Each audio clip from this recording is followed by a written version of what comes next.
The crystalline spires of the Galactic Council station cast prismatic shadows across Ambassador Marcus Tor's face as his shuttle made its final approach. 70 years of human silence was about to end. His weathered hands, marked by decades of diplomatic service, gripped the datapad containing humanity's greatest secret, and perhaps its redemption. The station itself was a marvel of engineering, a massive structure floating in neutral space between the territories of the three most powerful species in known space: the crystalline Arcturnians, the energy-based Luminarii, and the biotechnological Verdant Collective. For 7 decades, they had watched Earth with growing suspicion as humanity accepted basic trade agreements but refused deeper integration into galactic society. "Final approach clearance granted, Ambassador," announced Lieutenant Raj Sharma from the pilot's seat. "Station control confirms minimal security presence as requested." Tors nodded, his silver-streaked black hair catching the light of distant stars. "Good. We need to appear as open as possible. Everything rides on these first moments." Behind him, Dr. Olivia Zhang, Earth's leading xenophysicist, ran final checks on their presentation data. The truth they carried would shake the foundations of galactic society, if they could get anyone to believe them. The reception committee waiting in the docking bay represented the diversity of galactic life. High-speaker Xylax of the Arcturnians stood at their center, their crystalline form refracting light in complex patterns that served as emotional indicators to those who knew how to read them. Currently, they displayed patterns of cautious curiosity mixed with diplomatic restraint. "Ambassador Tors," Xylax's translated voice resonated through the chamber. "Your request for an emergency session of the full council is unprecedented in our recent history. Many question whether Earth's first substantial interaction in 70 years warrants such measures." Tors met the High Speaker's faceted gaze steadily. "High Speaker, would Earth break 7 decades of carefully maintained distance for anything less than a crisis that threatens us all?" The walk to the council chamber was tense with unspoken questions. Representatives of various species lined the corridors, some watching with obvious curiosity, others with barely concealed hostility. Earth's self-imposed isolation had bred countless theories and rumors about human nature and motivations. The council chamber itself was a vast amphitheater, designed to accommodate representatives from over 300 species.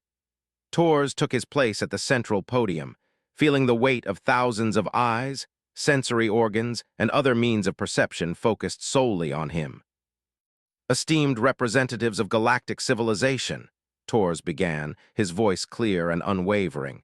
"For 70 years, humanity has maintained a policy of limited engagement with the broader galactic community. Today, I will explain why."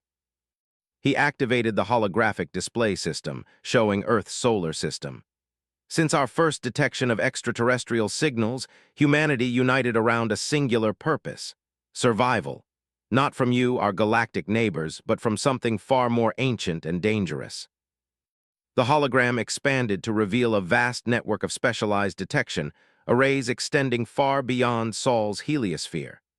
Immediate protests erupted from several delegations about unauthorized surveillance systems, but Tors continued undaunted. "These are defensive monitoring stations, designed to detect something conventional sensors cannot see, something that exists partially outside normal space-time."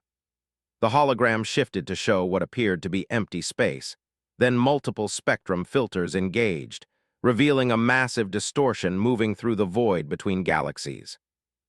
"We call it the Stellar Devourer," Tors announced, his words cutting through the chamber's growing tension. "A cosmic entity that consumes energy and matter, leaving absolute void in its wake. It has changed course 3 times during our observation period, suggesting intelligence or response to stimuli. Its current trajectory will bring it to the edge of known space within 5 years." The chamber erupted in voices, accusations of deception, demands for proof, expressions of fear and disbelief.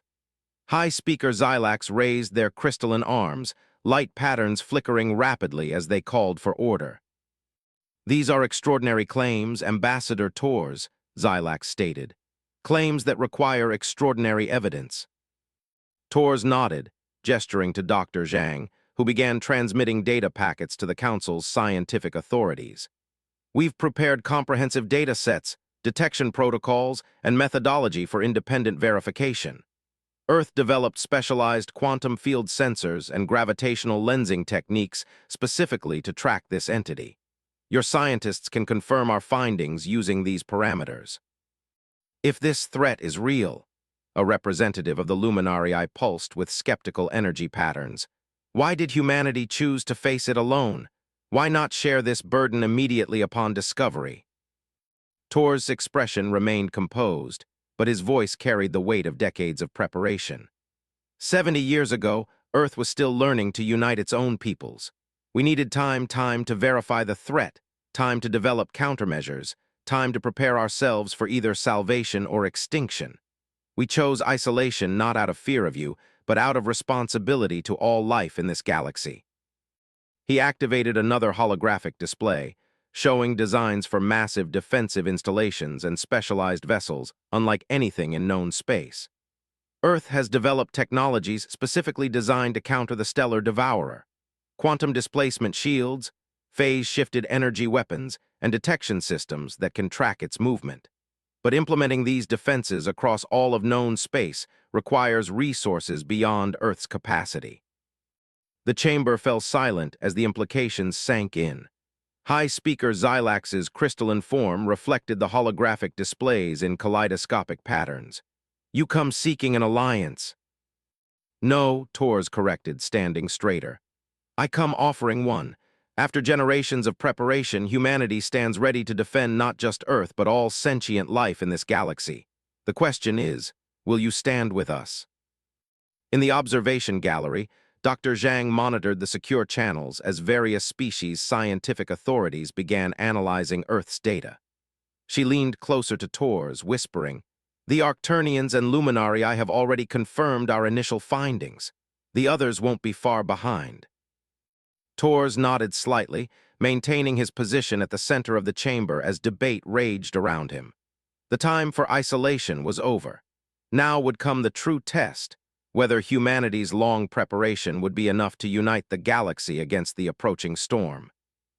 In the depths of space, beyond the edge of known territory, ancient sensors continued their vigilant watch as something massive moved through the void between stars, drawn inexorably toward the light and warmth of civilized space.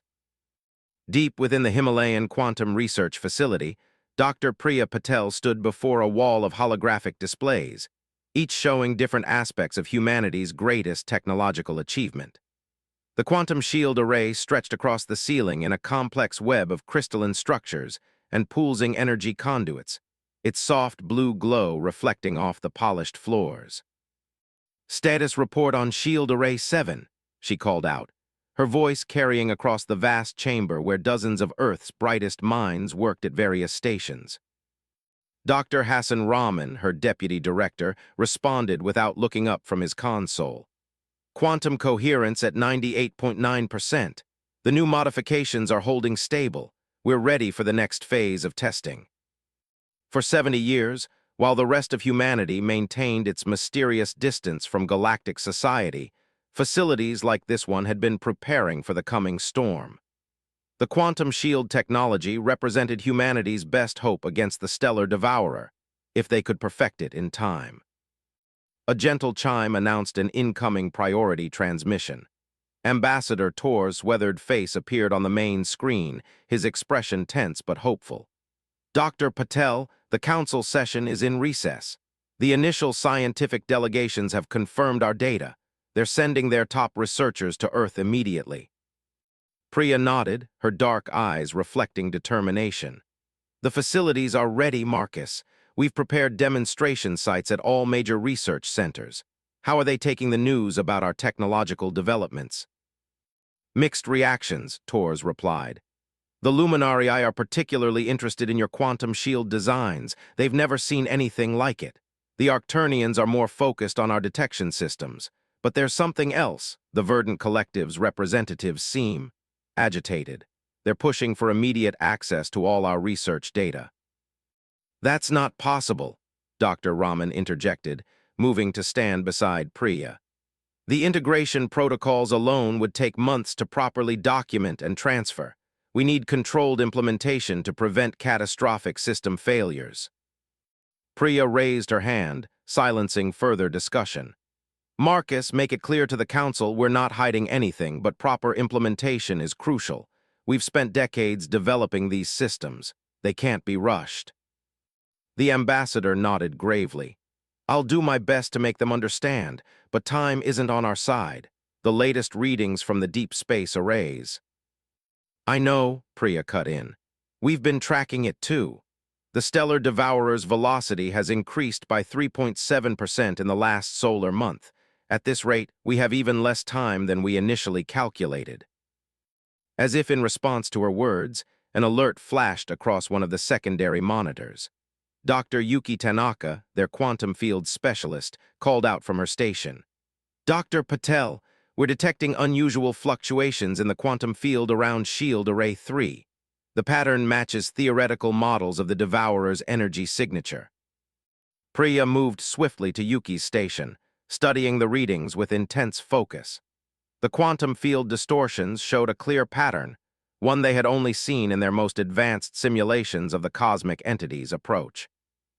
It's testing us, she whispered, the realization sending a chill down her spine. The Devourer isn't just moving through space, it's probing our defenses. Ambassador Tor's voice cut through the tense silence. What are you saying, Doctor? The entity is more intelligent than we thought, Priya explained, her fingers flying over the console as she initiated deeper scans. These quantum field disturbances aren't random. They're targeted attempts to analyze our shield technology. It knows we're preparing for it. The implications were staggering. For decades, they had assumed they were racing against an immense but ultimately mindless cosmic force. Now, the evidence suggested something far more dangerous, a conscious entity capable of strategic thinking. Dr. Raman quickly pulled up historical data from their deep space monitoring network. Look at this pattern. Every major advancement we've made in shield technology over the past 20 years has been followed by subtle changes in the Devourer's approach vector. It's been watching us as much as we've been watching it. This changes everything, Tors said, his holographic image showing clear concern. The Council needs to know if the entity is truly intelligent and aware of our preparations. Then we're not just building defenses, Priya finished. We're entering into a strategic confrontation with something that's existed since the early universe, something that's consumed entire galaxies and adapted to countless defensive measures throughout cosmic history. She turned to address her entire team. Upload all quantum field analysis data from the past 2 decades. Cross-reference every shield modification with the entity's recorded behavior patterns. We need to understand exactly what we're dealing with. As her team rushed to comply, Priya returned her attention to Tors. Marcus, when you address the Council again, make them understand we're not just fighting for survival anymore. We're engaged in a battle of intellects with something ancient beyond comprehension. Every species' scientific knowledge, every technological innovation they've developed, we need it all. Because our enemy is learning, adapting, and it's coming faster than we anticipated. The ambassador straightened, his resolve visible even through the holographic projection. I'll make them understand, Doctor, but I need something from you, proof that our shield technology can be successfully integrated with their existing defense systems. The Arcturnians are particularly concerned about compatibility with their crystalline tech. Give me 12 hours, Priya replied, already moving toward the quantum engineering lab. I'll have demonstration protocols ready for each major species' technological base. But Marcus, make sure they understand that we're past the point of proprietary concerns or technological pride. Either we find a way to make all our technologies work together, or none of us will survive what's coming. As the transmission ended, Priya stood for a moment in the center of the vast facility, watching her team work with renewed urgency. 70 years of preparation, of careful development and testing, had led to this moment. Humanity had chosen isolation to focus on this threat, but now the time had come to share everything they had learned. In the quantum shield array above, energy patterns shifted and pulsed. defending against phantom attacks from an enemy that was no longer just approaching. It was actively seeking ways to destroy them. The race against time had become a chess match with extinction, and the next move would determine the fate of not just humanity, but all life in the galaxy. Captain Jinwei stood on the bridge of the EDS Hyperion, Earth's most advanced deep space vessel, watching as the quantum sensor arrays painted an impossible picture across his command displays. At the edge of charted space, something massive was moving against the backdrop of stars, its presence visible only through the distortions it created in the fabric of reality itself. "Multiple quantum field disruptions detected," announced Lieutenant Naomi Rodriguez from the sensor station. "The pattern matches Dr. Patel's predictions exactly. It's accelerating." The Hyperion led a joint task force of Earth's specialized detection fleet, positioned at the far reaches of known space. They were humanity's early warning system, the first line of defense against what was coming. Now, after decades of preparation, they were about to make first contact with the entity they'd been tracking for 70 years. "Status of the quantum shield grid?" Jin asked, his calm voice masking the tension he felt. Commander Dmitry Volkov, his executive officer, responded from his station. "Shield harmonics stable at 97%. The new modifications from Dr. Patel's team are holding." The bridge crew worked with practiced efficiency, but Jin could sense their underlying anxiety. They were the first humans to directly encounter the stellar devourer. Everything until now had been long-range observation and theoretical analysis. A new alert flashed across the main display. "Captain," Rodriguez called out, her voice tight with concern, "we're detecting unusual energy patterns at coordinates 227 Mark 43. The void. It's opening." The view screen shifted to show what appeared to be a tier in space itself, a region where stars simply ceased to exist. As they watched, the tier expanded, revealing something that defied conventional physics. It wasn't a solid object or an energy field. It was an absence, a moving void that consumed light and matter alike. "All ships maintain position," Jin ordered across the task force channel. "Initiate full spectrum analysis. Everything we observe here could be crucial for survival." The void continued to grow, its edges rippling with quantum distortions.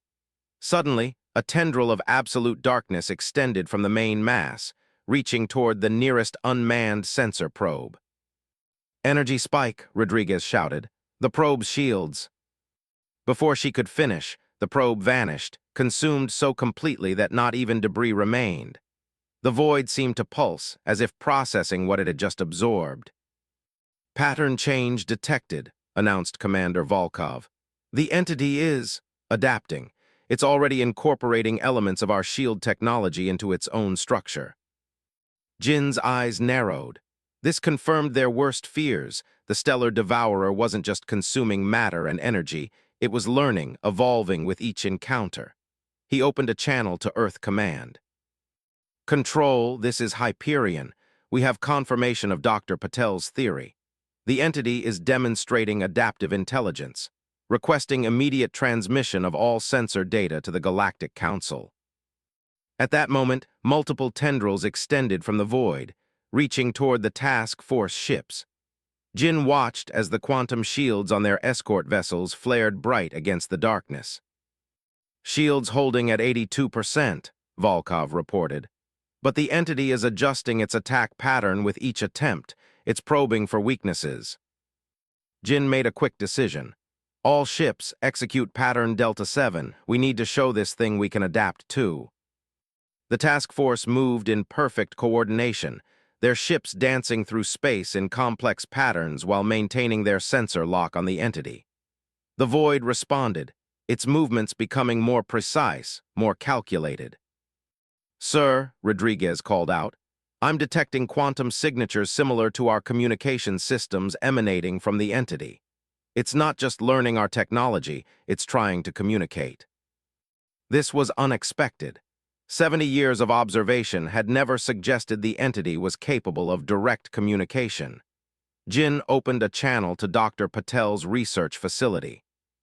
"Doctor, are you receiving this data? The entity is attempting some form of quantum-based communication. Dr. Patel's voice came through, tense with excitement and concern. We see it, Captain, the patterns. They're unlike anything we've encountered, but they're definitely structured. It's not random noise. As they watched, the void's tendrils withdrew, coalescing into a more concentrated form. The quantum signatures increased in complexity. New energy pattern forming, Rodriguez reported. It's creating something. In the space between the void and the task force, a structure of pure quantum energy took shape. It resembled a three-dimensional geometric pattern, constantly shifting and evolving. It's a language, Dr. Patel's voice cut in. A quantum-based symbolic language. The entity is trying to establish a dialogue. Jin felt the weight of history on his shoulders. This moment would change everything they thought they knew about the threat they faced. Can we respond? We're analyzing the pattern's structure now, Dr. Patel replied. Give us time to... She was cut off as the void suddenly pulsed, sending a wave of quantum distortion toward the fleet. The shields on all ships flared brilliantly. Shields at 63% and dropping, Volkov shouted. The attack pattern is completely different from anything in our simulations. Jin realized with growing dread that the attempt at communication had been a ruse, a way for the entity to analyze their defensive capabilities more closely. The void was not just intelligent, it was strategic. All ships fall back to secondary positions, he ordered. Maintain sensor lock but do not engage. We need to inform the Council this isn't just a battle for survival anymore. We're dealing with something that thinks, plans, and adapts, and it's been doing this for billions of years. As the task force executed their withdrawal, Jin watched the void reshape itself once more. The entity wasn't just approaching galactic space anymore. It was preparing for a confrontation it had clearly experienced many times before, against countless other civilizations. The question was, would the combined technological might of humanity and the Galactic Council be enough to stop something that had potentially consumed entire galaxies? And more importantly, what would they learn about themselves in the process of trying? High Speaker Xylax's crystalline form pulsed with urgent patterns as they studied the data streaming from the Hyperion's encounter. The Galactic Council's emergency chamber was filled with representatives from every major species, their usual political divisions forgotten in the face of Captain Wei's report. Ambassador Torres stood at the central podium, his expression grave. The entity's ability to analyze and counter our quantum shields confirms our worst fears. It's not just consuming space, it's consuming knowledge technology, adapting with each encounter. This is unprecedented, declared Nexus Mind K-Tal, the collective consciousness representing the Luminarii. Their energy form flickered with agitation. Our historical records show no evidence of such an entity's existence. Because it leaves no evidence, Dr. Patel's hologram interjected from Earth. She had been called to testify remotely while coordinating defense preparations. Complete atomic dissolution. It doesn't just destroy, it unmakes.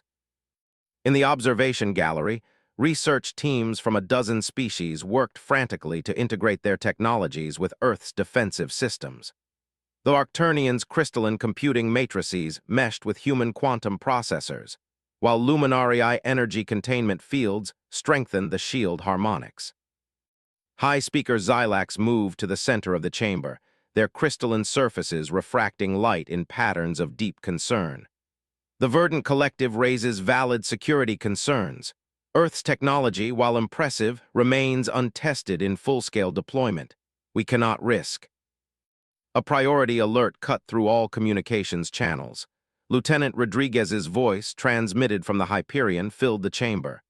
The entity has changed course again. It's accelerating. New estimated arrival, 36 hours. The chamber erupted in chaos. 36 hours instead of the predicted 5 days. The void was moving with purpose now, driven by an intelligence that had perhaps sensed their preparations. Torres exchanged glances with Xylax. Both knew what this meant. They had run out of time for debate and careful integration. Either they acted now, united, or they would face extinction separately. Council members, Tor's voice cut through the panic. Earth offers everything we have, all our research, all our technology, all our resources. But we must act now. Captain Wei's encounter proved the entity can be tracked, can be temporarily contained, with our combined technologies.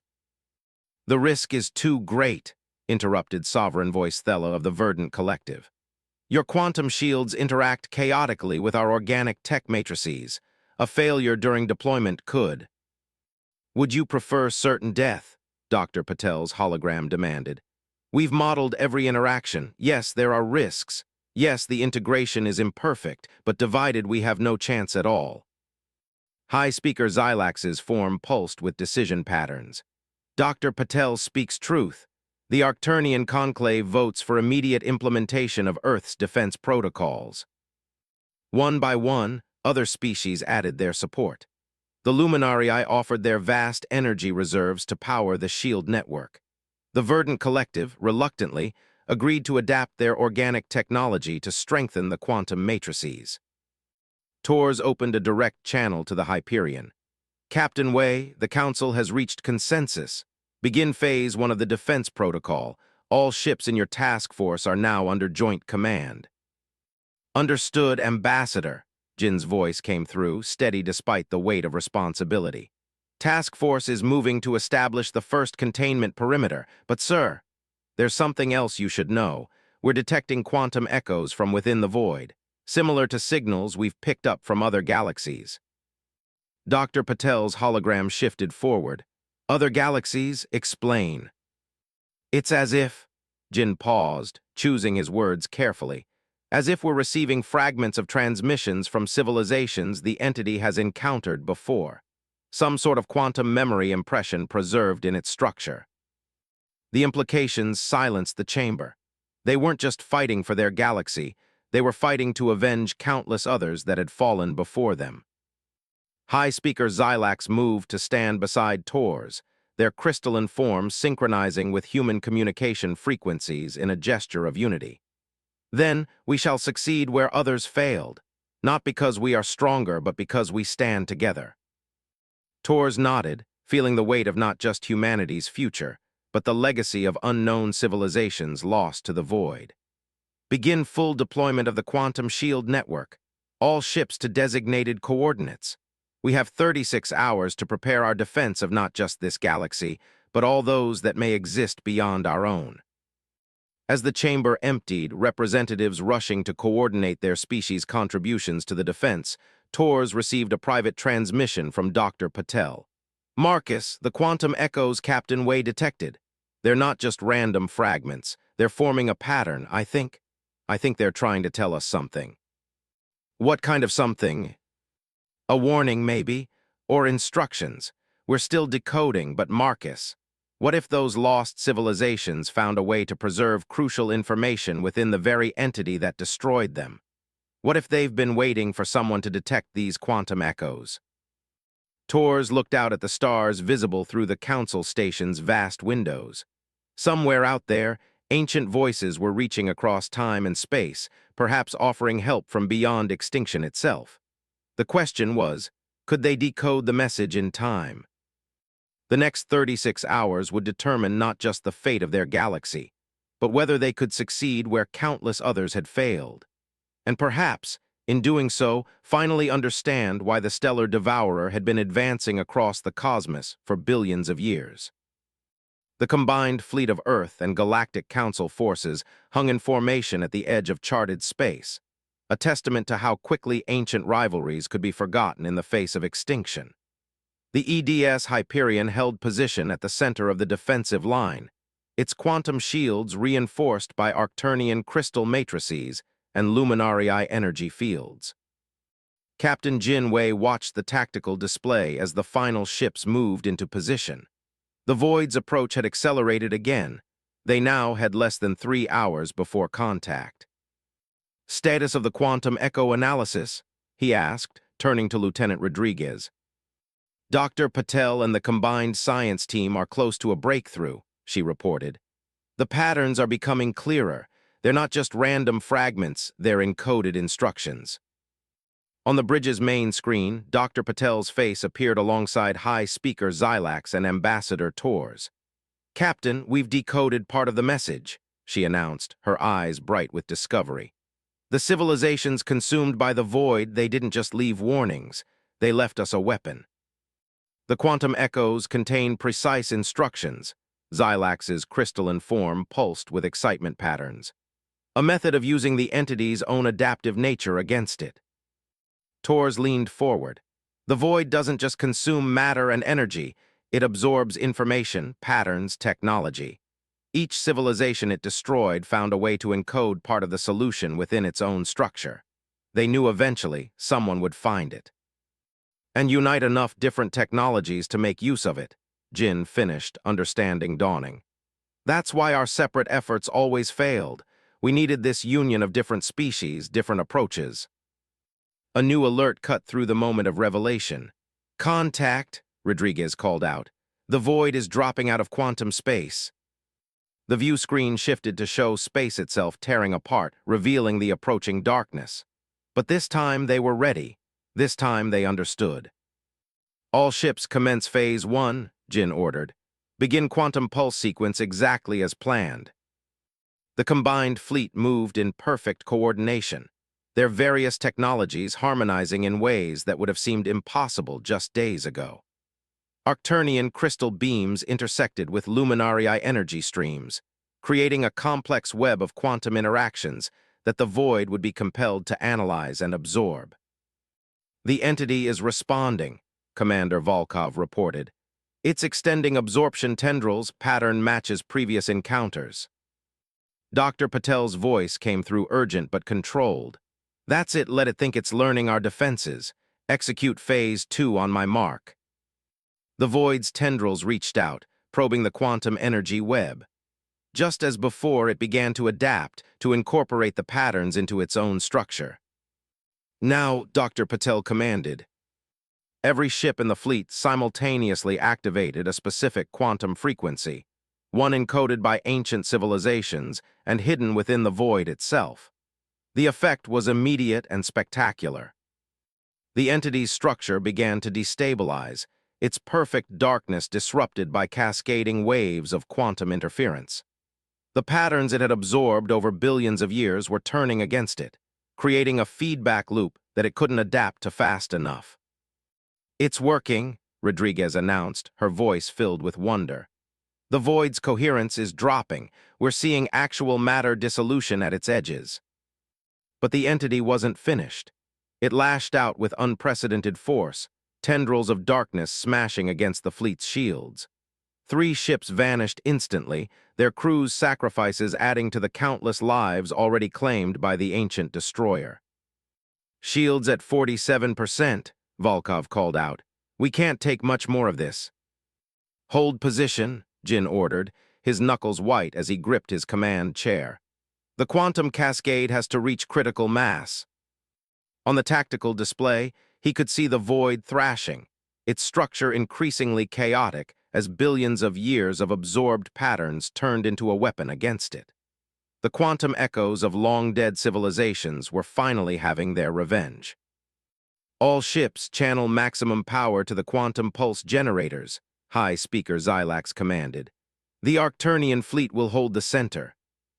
The void made one final, desperate attempt to adapt, its form shifting through impossible geometries as it tried to escape the quantum trap. But it was too late. The combined power of dozens of civilizations, both present and long gone, had created something it couldn't consume or counter. With a silent flash that rippled through quantum space itself, the stellar devourer began to collapse. Centuries of consumed knowledge and technology turned inward, breaking down the very structure that had housed them. "Quantum collapse reaching critical threshold," Dr. Patel reported. "The entity's coherence is failing completely. All ships begin emergency withdrawal." The fleet pulled back as reality itself seemed to bend around the dying void. In its final moments, the entity released a burst of pure information, the last echo of countless civilizations it had consumed throughout its long journey across the cosmos. Hours later, as the combined fleet regrouped and began the process of analyzing what had happened, Jin stood with Tors and Xylax in the Hyperion's observation deck, watching the space where the void had finally been unmade. "The quantum echoes we received at the end," Tors said quietly. "Early analysis suggests they contain scientific knowledge, cultural records, perhaps even entire histories of civilizations we never knew existed." Their final gift, Xylax's crystal form shimmered with reverence patterns. Not just the means to destroy their destroyer, but the wisdom they gained before their end. Jin nodded slowly. They knew it would take many different species working together to succeed where they had failed individually. Every civilization the void consumed added another piece to the puzzle, knowing that someday someone would solve it. And in doing so, Tors added, create something new. Look at this fleet, technologies and species working together in ways we never imagined possible even a week ago. We didn't just save our galaxy, we've changed it forever. As if to emphasize his point, a group of Luminarii energy beings floated past, engaged in eager discussion with verdant collective engineers about integrating their organic tech with Luminarii power systems. Nearby, human quantum physicists worked alongside Arcturnian crystal shapers, already planning improvements to their combined shield designs. The threat that had kept humanity isolated for 70 years was gone, but its legacy would reshape galactic civilization. Not through destruction, as it had intended, but through the unity it had inadvertently created.